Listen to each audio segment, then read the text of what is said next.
Hi everyone, my name is Anna Zingaro. I am a research fellow at the Department of Interpreting and Translation of the University of Bologna, and today I'm going to present you a research project that combines learning and technology within the framework of incidental and experiential learning, context-aware language learning, and mobile-assisted language learning. This project was funded by the region Emilia-Romagna, and it was inspired by a previous project named iLocalApp that involved a highly international and interdisciplinary network in the production of apps geolocalized in different European cities, such as, for example, Bologna. So the project that I'm going to present you now is called CALL-ER, namely Context-Aware Language Learning in the region Emilia-Romagna, and it is a project aimed at the design of an app for mobile devices. The main goal of this app is facilitating language and culture incidental learning through the promotion of experiential tourism in the city of Forlì, that is one of the cities of the multi-campus of the University of Bologna, as you can see here in the picture, and also in its surroundings. So let's now focus on these two expressions. Under experiential tourism, we understand that language is acquired by users through the direct experience with the local context where they are, so visiting places, talking to locals, eating and drinking out. And these pleasant experiences make people learn Italian in a casual, indirect way without being aware of learning. As for the potential users of this app, they are part of a very heterogeneous audience of tourist learners that include international students coming to Forlì for a short period of study or who are fully enrolled at the University of Bologna, and also native speakers of Italian interested in a new dimension of interaction with their surroundings. Moreover, local associations can give visibility to activities, local products, events, in order to promote the Romagna region. The result of this work is the app named Forliviamo. The name is based on a play on words, which is a combination of the ancient name of the city, Forlivi, which later has become Forlivi and then today Forlì, and the ending iamo, that is the first person plural ending of Italian verbs at present tense. So the overall meaning can be explained as let's discover, let's live or live together. Forliviamo is a free mobile application for language and culture incidental learning, and the contents are organized in 6 main categories that retrace the daily life habits of international students and tourists.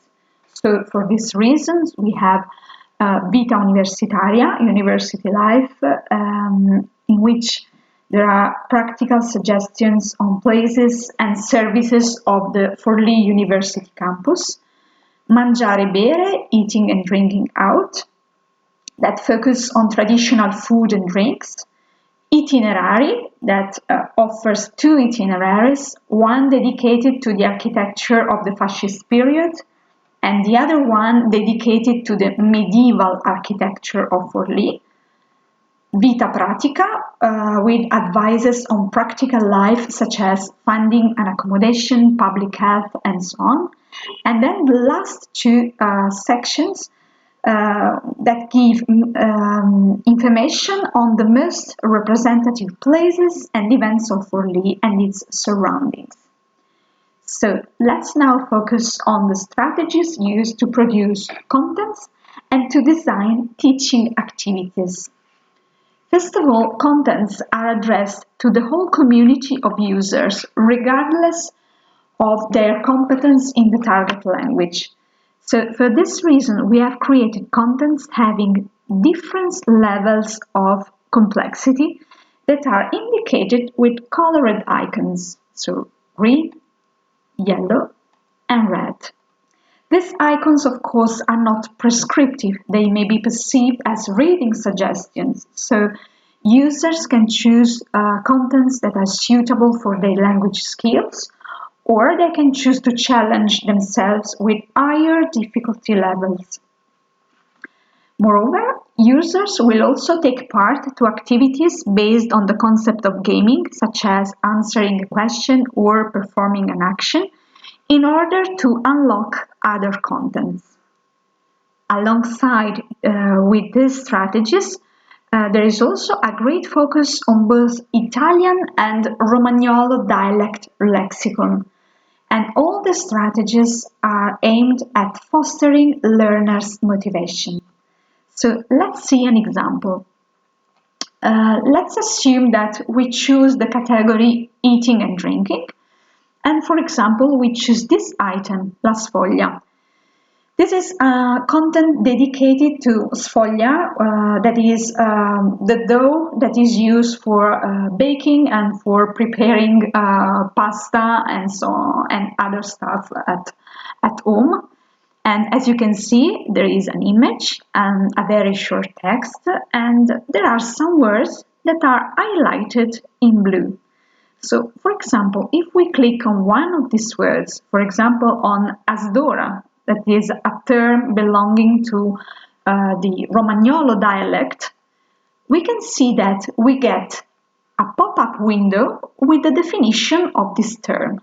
So, in this way, we can learn that asdora is the leading woman of a house. So Asdora is a woman who runs the house, and more specifically who takes care of her family and kitchen, and most of all a person who prepares recipes according to the traditional local specialities typical of the region.